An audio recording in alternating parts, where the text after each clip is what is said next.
We are GreenMan Theater Storytellers, and we are here to tell you a collection of African folk tales. This storytelling was originally commissioned by a local public library. Unfortunately, because of COVID-19, we were not able to perform this at the library, and so instead we decided to record it and put it up online. In this collection of stories, you will hear many animal tales. Some of them are about the trickster, the hare. Others are about the trickster, Anansi the spider. Anansi the spider is an unusual character in that he can be both spider and man, and has the characteristics of both. If you find that you enjoy this program, we would encourage you to make a donation. You should see a donation button. And now, please enjoy our evening of African folktales. Have you ever wondered why animals do the things they do? Like why dogs turn around 3 times before they lie down, or why cats purr? Well, this story, this African story, which is based on a book by Verna Ardema, won't explain those animal mysteries, but it might help explain another creature's mysterious habit. One day, a mosquito saw an iguana at a water hole. "Ooh, iguana, you'll never guess what I saw yesterday." "Try me," said the iguana. "I saw a farmer digging yams as big as me." "What's a mosquito compared to a yam?" said the iguana. "I would rather be deaf than listen to such nonsense." And he stuck 2 sticks in his ears and lumbered off, beck, beck, beck, beck, into the reeds. He was still grumbling when he passed by a python. "Salutations, iguana," said the python. The python didn't say anything and just kept walking. Bada-min, bada-min. The python was alarmed. "Why won't the iguana speak to me? He must be angry about something. Perhaps he is plotting some mischief against me. I better find somewhere to hide." The python looked around for some secret place to hide, and the first place he saw was the rabbit's hole. So that big snake slithered wassa-woosa, wassa-woosa, wassa-woosa into the rabbit's hole. Now when the rabbit saw that enormous snake coming into her house, she was terrified, and she scurried out the back way and ran crick, crick, crick, crick, crick across the clearing. When the crow saw the rabbit running for her life, he leapt to the sky and sounded the alarm. "Caw, caw, caw!" Well, it was his duty to notify the others in case of danger. When the monkey heard the alarm, he began to leap from tree to tree to help spread the word that there was a dangerous beast on the prowl. "Kiri, kiri, kiri, kiri," he called as he leapt from branch to branch. But he jumped on one branch that was dead and damaged, and it fell onto an owl's nest below, injuring one of the little owlets. Now, Mother Owl wasn't at home. She was usually home from hunting by the daytime, but this time she was still out hunting for one more tidbit for her hungry babies. And when she got home, she discovered one of her owlets was so badly injured that she thought he might never fly again. The other children told her it was the monkey who had done it. And Mother Owl sat in the tree all day and all night. So sad, so sad, so sad. Now, it was Mother Owl who called to the sun to wake up and bring the day every day. But this day she didn't do it. And the night grew longer and longer, and the animals grew worried. They went to King Lion, and King Lion called a meeting of all the animals. They came and they sat down, pam, pam, pam, around the council fire. But Mother Owl wasn't there. King Lion sent the antelope to fetch her. And when Mother Owl arrived, he said, "Mother Owl, why have you not woken the sun? The night has gone on long, long, long, and we are getting worried." "Oh, King Lion, I cannot wake the sun. My little owlet, his wing is so badly damaged because of Monkey that I cannot wake the sun." The lion said, "Did you hear this? Because of Monkey, Mother Owl cannot wake the sun. Call the monkey." The monkey came before the lion, his eyes darting back and forth nervously, rim, rim, rim, rim. "Oh, lion, it's not my fault. I heard the crow calling an alarm. What was I to do? I helped spread the word. And when I leaped onto this dead branch, it fell, ta, onto the monkey's nest and hurt the owlet." "Oh," said the lion. "So it was the crow who alarmed the monkey, who hurt the owlet, and now Mother Owl won't wake the sun so that the day can come. Call the crow." Well, the big bird came flapping up, and he said, "Your Majesty, I saw the rabbit running for her life in the daytime. What was I supposed to think?" "Oh," said the lion. "So it was the rabbit who startled the crow, who alarmed the monkey, who hurt the owlet, and now Mother Owl won't wake the sun so that the day will come. Call the rabbit." Well, the little rabbit came up before the lion, terrified, her little paw shaking under her chin. "Oh, Your Majesty, why were you breaking a law of nature and running, running, running in the daytime?" "Oh, well, I was in my own house, minding my own business, when that snake came in, and I ran out." So it was the python who scared the rabbit, who startled the crow, who alarmed the monkey, who injured the owlet, and now Mother Owl won't wake the sun so that the day can come. Call the python. Well, the python came slithering past the other animals, wassa-woosa, wassa-woosa. "Your Majesty, it was the iguana's fault. I said good morning to him, and he would not speak to me. Obviously, he is plotting some mischief against me. Naturally, I wanted to find somewhere to hide, so I only curled up into the rabbit's hole to be safe." So it was the iguana who frightened the python, who scared the rabbit, who startled the crow, who alarmed the monkey, who injured the owlet, and now Mother Owl won't wake the sun so that the day can come. Summon the iguana. Well, now the iguana wasn't at the meeting because he hadn't heard the summons, so the antelope was sent to fetch him. All the animals laughed when the iguana came because he still had the sticks in his ears. He walked up, bada-min, bada-min. King Lion pulled the sticks out of his ears. Crump, crump. "What evil are you plotting against the python, iguana?" "Well, none at all," said the iguana. "The python is my friend." "Then why would you not speak to me this morning?" said the python. "I didn't hear you. I didn't even see you," said the iguana.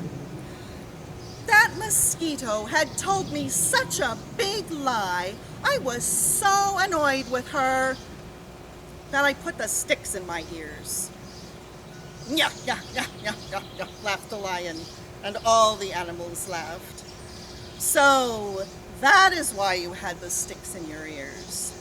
So it was the mosquito who annoyed the iguana, who frightened the python, who scared the rabbit, who startled the crow, who alarmed the monkey, who injured the owlet, and that is why the sun won't come up.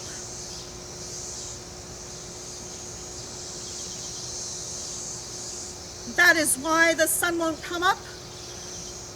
Punish the mosquito! Punish the mosquito! Punish the mosquito! Cried all the animals. Well, when Mother Owl heard this, she was satisfied. And actually, her owl was beginning to be able to use his wing again. So she turned her face to the east, and she called, "Hoo! Hoo! Hoo!" And the sun came up. In the meantime, the mosquito had been listening to all of this from a nearby bush, and she crawled under a curly leaf, and she was not found and brought before the council. And because of this, she has a guilty conscience. And to this day, she flies around whining to everyone in their ear, "Zeal, is everyone still angry with me?" And when she does this, she gets an honest answer. And that is the story of why mosquitoes buzz in people's ears.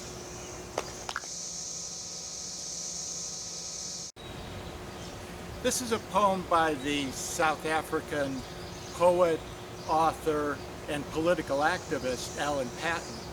You may be familiar with him as the author of Cry the Beloved Country. The poem is called Could You Not Write Otherwise, and it begins with a woman speaking. "Could you not write otherwise?" this woman said to me. "Could you not write of things really poetical? Of many-colored birds dipping their beaks into many-colored flowers? Of mine machinery standing up, gaunt, full of meaning against the sky? Must you write always of black men and Indians? Of half-castes and Jews? Englishmen and Afrikaners? Of problems insoluble and secret fears that are best forgotten? You read the paper, you post your letters, you buy at the store like any normal being. Why then must you write such things?" Madam, really, since you asked the question, really, madam, I do not like to mention it, but there is a voice that I cannot silence. It seems I have lived for this, to obey it, to pour out the lifelong accumulation of 1,000 sorrowful songs. I did not ask for this destination. I did not ask to write these same particular songs. Simple was I. I wished to write but words, and melodies that had no meanings but their music, and songs that had no meaning but their song. But the deep notes and the undertones kept sounding themselves, kept insistently intruding themselves, like a prisoned tide that under the shining and the sunlit sea in caverns and corridors goes underground, thundering. Madam, I have no wish to be cut off from you. I have no wish to hurt you with the meanings of the land where you were born. It was with unbelieving ears I heard my artless songs become the groans and cries of men. And you, why, you may pity me also for what I do when such a voice is speaking. What can I speak but what it wishes spoken? Tops and bottoms. This is an African story that has migrated to the United States. Bear and Hare were friends. Well, at least Bear thought so. But Hare knew he was nothing more than Bear's slave. Every year, Bear let Hare use his land to grow enough crops to last the winter. They were supposed to share as equal, but every year, Bear took almost everything that Hare grew. And Bear was so big that Hare was afraid to complain. The one time he did, Bear boxed his ears. This cannot go on, Hare told his wife. This year, things will have to be different. What can you do? Said Hare's wife. If he takes away the little bit of the crop he lets us have, we will surely starve. I'll think of something, said Hare. So he sat down and thought and thought and finally got up and went to Bear's house and knocked on the door. Come in. This year, Hare said, I will let you have either tops or the bottoms of everything I plant. And no complaints. No complaints. I like the sound of that. But I don't exactly trust you. Who decides? You do. Tops, you said, and went back to sleep. So, Hare planted carrots and more carrots and more carrots all over Bear's field. The carrots sprouted early, and soon the field was covered with the feathery greens.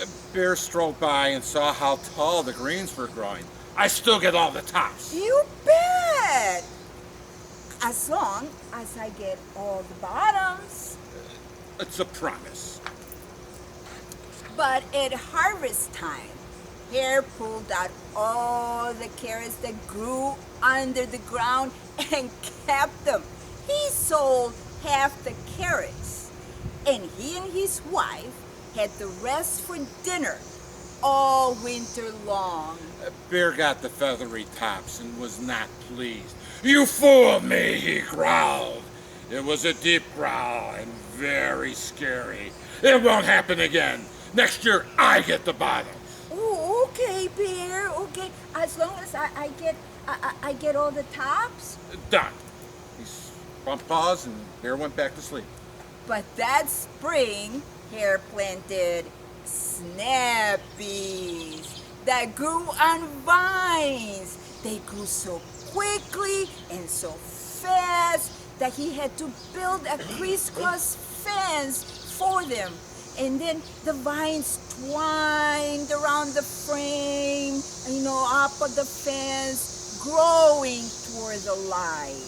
Bear was not pleased because at harvest time, Hare gathered all the beans. He sold half of them, and he and his wife ate the rest all winter long. Bear was left with the roots. You fooled me again, he growled. It was a steep brow with many sharp teeth. It won't happen again. Next year I get tops and bottoms. Oh, okay, Bear. As long as I get all the in-betweens. Done. They bumped paws and Bear went back to sleep. That spring, Hare planted field corn.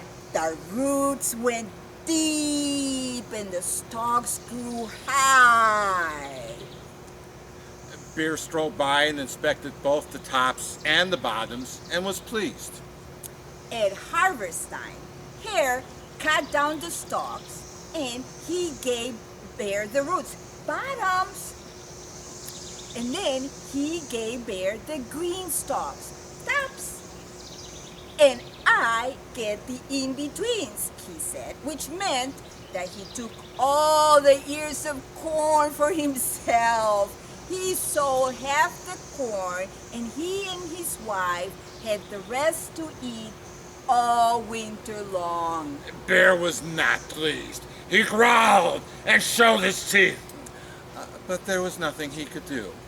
Hare had only done what he said he was going to, and Bear had agreed. Bear went to sleep hungry that winter. As for Hare, he had made so much money with his carrots and the snap beans and the field corn that next spring, he planted whatever he wanted, and he and his wife lived happily ever after on their crops. Whether you are a hare or a man, the word plant always begins with a plan. I'd like to tell a story today from the Hosa people of southern Africa. Yes, they came from southern Africa and were gentle souls of farmers who love to tell imaginative stories. The name of the story is The Hare and the Tree Spirit. One morning, very early, an old woman was returning from a nearby village after having attended a marriage feast. She was walking along a familiar path and did not see a broken pot in the road, fell over it, and cut her knee on a sharp edge. Curses to the fool who left this pot where decent folks walk. May his firstborn be struck mute this very minute and stay that way till someone else releases that curse and stop this from ever happening to that person again. She got herself up, tended to her wound, and continued on her way. Not very far from this path lived a farmer named Dondo, his wife, and their 7-year-old daughter Tembi. Now this farmer and his wife had worked very hard for many years to live the life they now lived, raising their beautiful daughter Tembi. You can imagine how they felt the very next morning when they awoke and found their daughter Tembi had been struck mute. Such a beautiful child. They asked each other who could have been so evil to have struck this beautiful angelic little girl mute overnight. The farmer and his wife took their daughter to many different medicine men to find a cure, but no one could help them. Years went by. Tembi grew into a girl of beauty, grace, and diligence. She even grew to the age where she would be called upon in marriage. Now it had been heard across the land that this girl had become beautiful and ready to be asked for her hand in marriage, but could not speak. No young man wanted a wife who could not speak. That also meant that her father and mother, who would be getting lombola, which is the wedding symbol for marriage cattle to help them in their later years, would not be given that prize. But yet, there was one young man, Nathu. He had been captured by her beauty. Nathu had heard about a legend of a euphorbia tree. It had medicinal sap to heal people. But he had also heard what was important to him, and that was the fact that within the tree lived the tree spirit. And it also would help and heal people. So Nathu thought if he brought a suitable gift to the tree spirit, that maybe it could cast off Tembi's spell and cure her muteness. So when the dusk of the night came, Nathu went to the edge of the city and found the euphorbia tree. He stood right in front of that tree and it told the tree spirit everything about Tembi and what had happened and how she became mute. While he was telling this tree story, deep within the tree there was a rabbit hutch from where Vundala the hare lived. He awoke during Nathu's storytelling and listened to see if there's something he could benefit from this. When Nathu had finished his story, the rabbit, the hare, listened very carefully and disguised his voice as the tree spirit and spoke. You who ask Me? What will you pay me? Nathu answered, Oh, gentle spirit, I will pay you whatever you ask, for I have fallen in love with Tembi. I will gladly do what you ask me to do. Please ask. The hare again disguised his voice as the tree spirit. Well, let me see. I think I should ask of you fresh vegetables and tasty berries every morning at my feet. Nathu would be asked no further. He was gone. The next morning, right at the foot of the euphorbia tree, were fresh vegetables, tasty berries, not only that day, but every day. The hare was enjoying his breakfast, delicious fruits and vegetables, day after day, but one day he had a prick of conscience. Boy, am I being a rascal, he thought to himself, for I did say something about helping this man if I got what I wanted. I shall do that because I think I have the ability to get rid of that spell. So the next morning, the hare arose and started off to Dondo's mill lands, and you know what? He knew exactly where it was, for many a time he had borrowed food when he was very, very hungry. When he reached the mill lands, there was Tembi working very hard, planting the millet seedlings. Now when he went up to Tembi, she didn't even notice. She kept on working. So the hare had to think of a way to try and get her attention. He had a clever idea. He grabbed some of the millet seedlings and he began planting a row. He took that beautiful succulent green leaf and stuffed it in the dirt. He took the dirty roots and left them flapping in the breeze. Surely she would notice this. Tembi finished her row, straightened up her back from planting, turned to go around, and immediately she noticed what the hare had done. She shook her fist and said, "What are you doing? These beautiful leaves need to grow and the roots go in the ground. Stop what you're doing." But all of a sudden, her face grew in awe when she realized her spell had been broken. She was talking. She dropped her hoe and she began running and calling, "Mother, Father, Mother, Father," all the way to the farmhouse.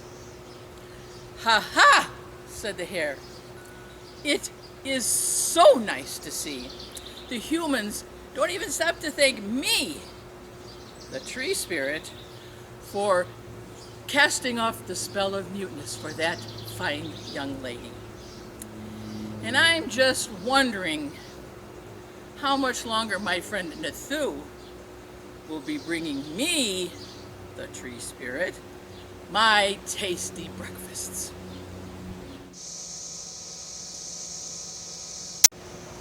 In Africa, there are a lot of stories that are told about Anansi the spider. Now, Anansi the spider is a trickster, but he also has all the foibles of human beings and all of their faults, and he is frequently the butt of the joke. Now, I would tell you the name of this story, but that kind of gives away what happens in this story, so you'll hear the name of it at the very end. Anansi the spider was lazy. He was not just ordinary lazy. He was what folks called bone lazy. He didn't like to do anything. He didn't like to take out the trash. He didn't like to make his bed. He did not like to help his wife. He did not, and as you might imagine, those of you who have ever lived with a spouse or a significant other, you know what happens when you don't pick up your fair share. Your partner begins to get just a skosh annoyed, and then they begin to get quite a bit annoyed, and pretty soon they are enraged. Well, Anansi knew how to read the moods of his wife, and he knew that she was getting well up toward being enraged, and he figured he had better do something drastic to fix this situation. And so he said to her, "Wife, I have decided that I will go and help your mother with the spring planting." Well, he had to help his wife up off the ground. She fell over in such surprise that Anansi was going to do that much work. And he set off and he went to his mother-in-law's village and knocked at the door of her hut. "Mother-in-law, I am here to help you with the spring planting." She too had to be helped up off the ground in her surprise. But then she said, "Oh, Anansi, I'm so glad, I'm so grateful to thank you for helping me with the spring planting. I am going to make your favorite food." Now, you might not guess Anansi's favorite food, but I'll tell you, it was baked beans. And this was from a time long ago when baked beans did not come from out of a can. This is from the time when baked beans had to cook for a very long time. And it was an appropriate meal to cook while they were planting because it could cook in a large pot outside for hours. So Anansi's mother-in-law brought out the firewood, and then she brought out the enormous pot, and she filled the enormous pot with beans and with water and with molasses and mustard and seasonings, and she got it all cooking. As soon as Anansi brought out the match. So Anansi lit the match, the fire began, the beans began to cook, and it didn't take long before, they smelled so good. Anansi had cleverly hidden a wooden spoon in his back pocket, and he watched as his mother-in-law planted further and further and up the hill and out of sight, while Anansi had been busy planting closer and closer and closer to the bean pot. As soon as his mother-in-law was out of sight, he ran over to the bean pot, took out that wooden spoon.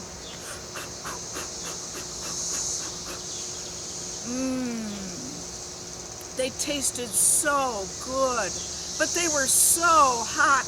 He didn't feel he had time to blow on every spoonful of baked beans that he wanted to eat right then. So he took off his enormous top hat, which covered his luxuriant head of coal black curly hair, the pride of his existence, and he began to spoon the baked beans into his top hat.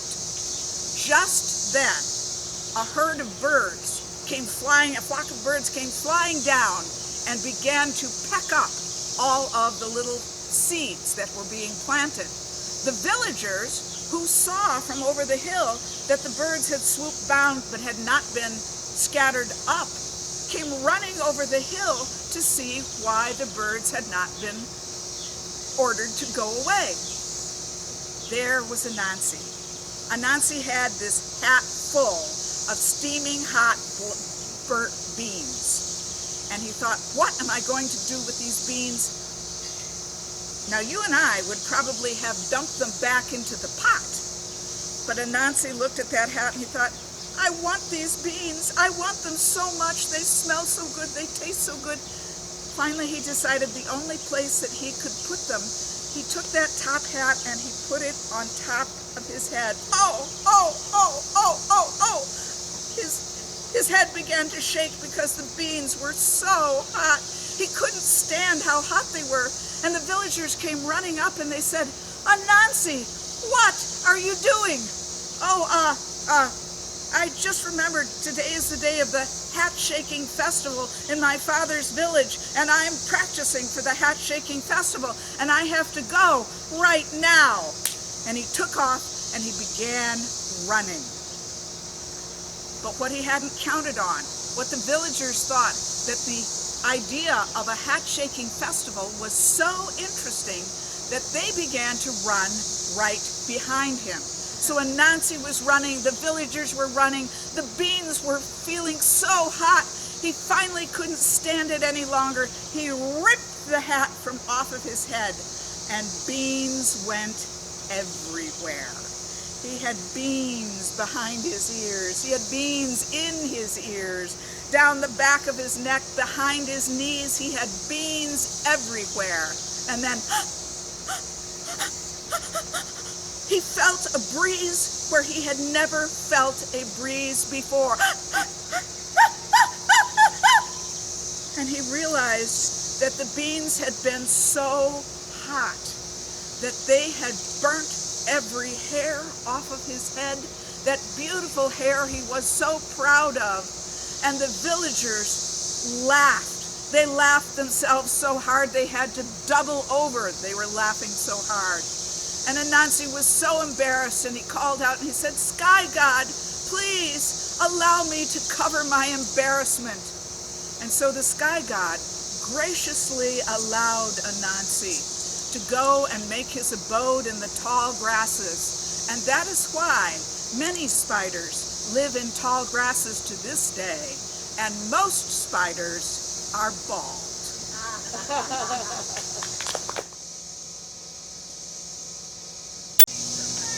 Welcome. Here in South Africa, we like to tell the ancient tale from Malaysia. Old Sultan Mohammed called his only son Ali to him and said, "I am old and will not live much longer.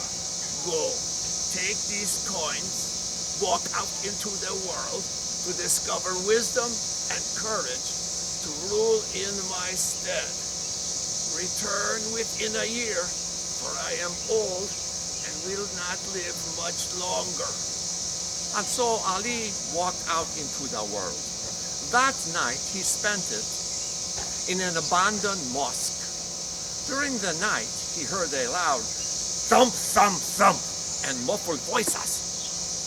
At dawn he saw two men with pickaxes digging up the tiles of the mosque and exhuming the skeleton of a man. Furious, Ali took out his kiljan, his curved sword, and said, "I am Ali, son of Muhammad. Stop this or I will chop off your heads." One of the robbers said, "And what business is it of yours? What you do is a sacrilege, and I will not allow it here in the mosque." "It may be a sacrilege here in the mosque, but this man owed us a lot of money and died before he repaid us." "Well, it may. How do you think he feels? Has not he paid already with his death? Do you not think that he walks in the spirit world and realizes the debt?" "That may be, but without the money, we are destitute." "How much did he owe you?" 100 gold coins. "If I pay you the 100 gold coins, will you rebury him and cover him with the tiles?" The two grave robbers were only too happy to agree. But when Ali paid them, he had nothing left in his purse. Still, his heart was full, for he had done the dead man a favor. Later on, as he was walking, he came across a man standing next to him. "That is odd," he mumbled. "I looked back a minute ago and there was no one there." But the man had a friendly face, and Ali liked him immediately. "Assalamu alaikum," said the stranger. "May I walk with you?" "Wa alaikum."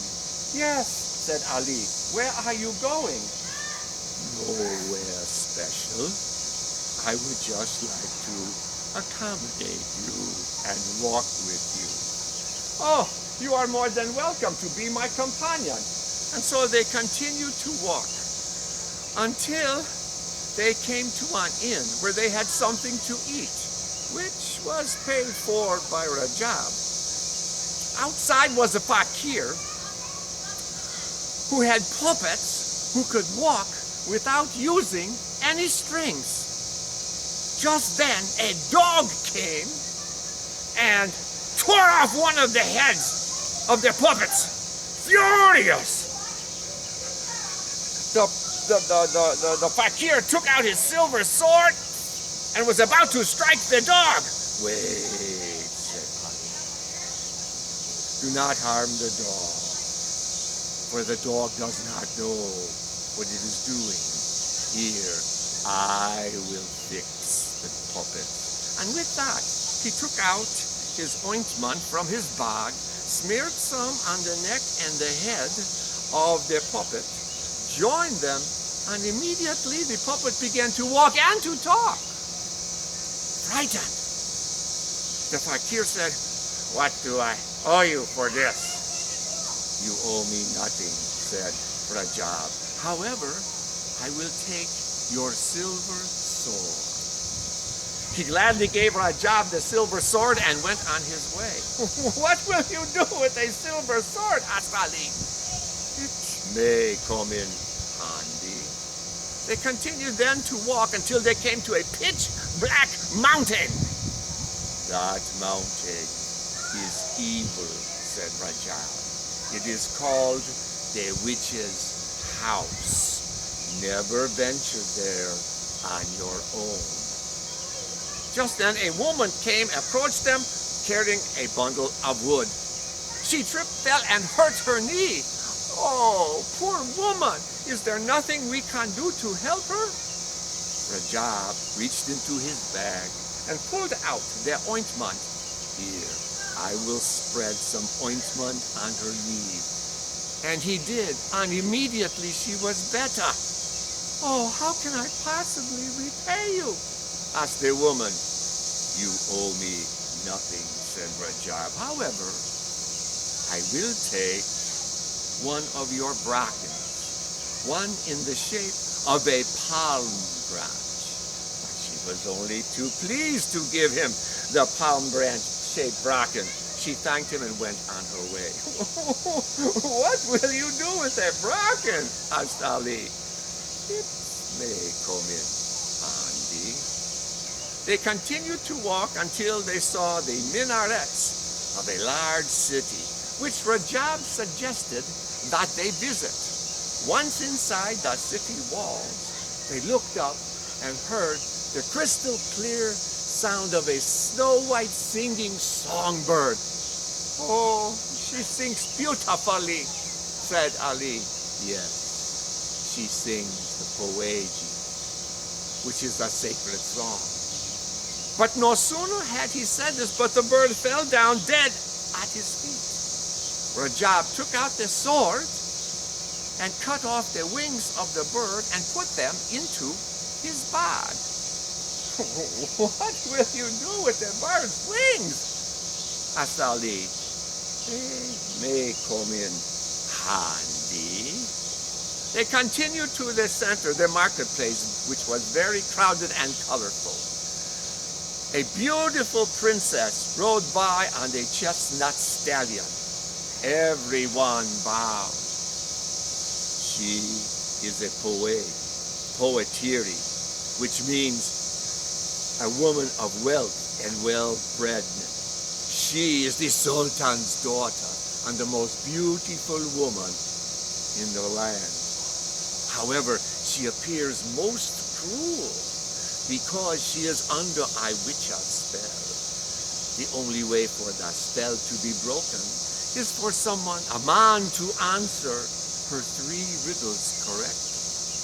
Some have answered 2, some 1, most none. Those who do not answer correctly are beheaded, and the riddles change every day. The poetiri looked at Ali, and immediately her eyes were filled with love and desire. But because of the spell, she looked at him with an even crueler look. "Oh, she may look cruel," said Ali, "but I will try to win her heart by answering the riddle tomorrow." "All right," said Rajab. "Then let us get a room at an inn and go to sleep early so your mind may be sharp for answering the riddle tomorrow. That night, at the inn, Rajab spread some of the ointment on Ali's forehead. As soon as he closed his eyes, he fell asleep. Rajab took the wings out of his bag and attached them to his back. He grabbed the bracken and he flew to the Sultan's palace, where he landed in the yard and hid under a tree. When the palace clock bonged midnight, the poetry with golden wings flew out to the witch's house, the Black Mountain. Rajab flew behind her, tapping her lightly on the back so as she would move faster. Once at the cave door, the poetry knocked, rat-a-tat-tat, and the door grindingly opened, revealing a toothless, string-haired old witch wearing a blood-red robe and sitting before a dull fire. "What is your wish?" asked the witch. "I need a new riddle for tomorrow," said the poetry. "Oh, a suitor, eh? All right. Ask him what you are thinking about." "And what will I be thinking about?" "Think about it. Your gloves." And so the poetry flew back, along with Rajab behind her. She to the palace, he to Ali. The next morning, when Rajab and Ali were standing in the palace, Rajab said, "When the poetry asks you what she is thinking about, answer your gloves." And when he did, oh, her eyes were filled with desire and happiness, and she was almost going to reach out to him. But because of the spell, she appeared even crueler and said, "You may have guessed the first riddle, but you will never guess the second. Now, go!" The second night was a lot like the first. "So, he guessed that riddle, did he? Well, all right. This time, when he asked what you are thinking about, be thinking about your golden crown." The next morning inside the palace, Rajab said, "When the poetry asks you what she is thinking about, answer your golden crown." And when he did, she was so happy, but she stopped because of the spell and appeared even crueler. That night, Rajab followed the poetry to the witch's house. "So, he guessed that one. He won't ever guess this. Be thinking about my head." The poetry flew back to the palace, but Rajab stayed behind and hid behind the gate, the door. After a spell, he stepped out and knocked, rat-a-tat-tat, on the door. "Who's there?" asked the witch. When no one answered, she stuck out her head. Rajab then took out his silver sword and chopped off her head and put it into his bag. The next day at the palace, Rajab said, "When the poetry asks what she is thinking about, open the bag and show her what is inside." And when he did, the spell was broken. She rushed into his arms and held him. "You need answer no more riddles. I will marry you." Oh, happiness reigned throughout the land and the palace. The wedding preparations were going to soon be made. Ali's father was brought by caravan for the wedding. Ali turned to Rajab and said, "Rajab, you must be my best man." But Rajab only stood there and said, "No, I cannot." Why is there somewhere you must be? In a manner of speaking. Well, who are you then? I am the spirit of the man whose bones you stopped from being desecrated way back there in the moss. Farewell, my friend. And with that, he vanished like the heat waves in a mirage. Oh, the wedding was glorious. The two sultanates were united. Ali became the ruler, and Rajab, debt paid, rested in peace.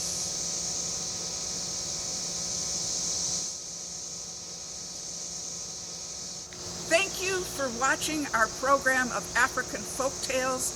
We hope you have enjoyed it. We are GreenMan Theater Storytellers, and we are part of the larger organization of GreenMan Theater. We are all looking forward to the day when we can meet you again in person at GreenMan Theater. We invite you to look at our website, which you'll find under GreenMan Theater, or to find us on GreenMan on our Facebook page. So please, enjoy our stories and make a donation if you feel so moved. Thank you.